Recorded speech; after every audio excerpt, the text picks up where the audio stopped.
and we got to be realistic about this issue. The young people, they want what the old people got. They see Pops, he got a wife or two.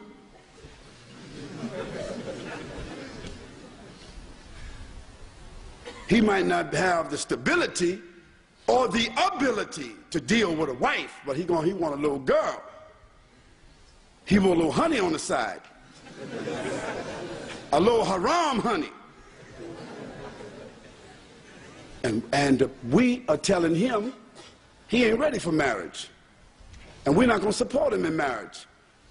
Since he didn't finish school, and since he ain't do the job we want him to do, and since he ain't doing what I told him to do, don't get married. So what you telling him to do?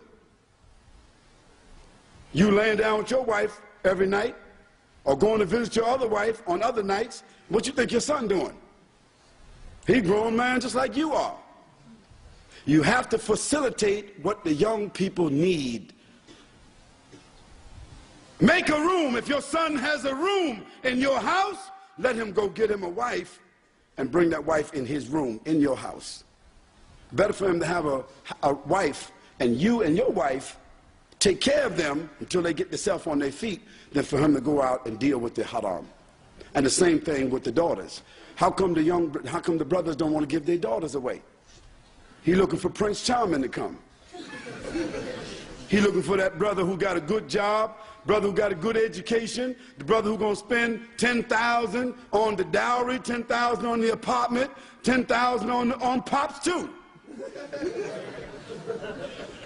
And Pops want the 10 grand, he want the 10,000 before he even pay the dowry.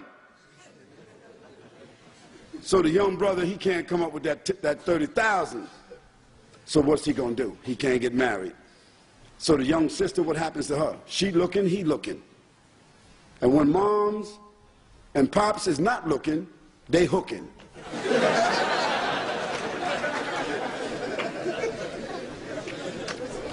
Then you got a Ibn Haram that comes.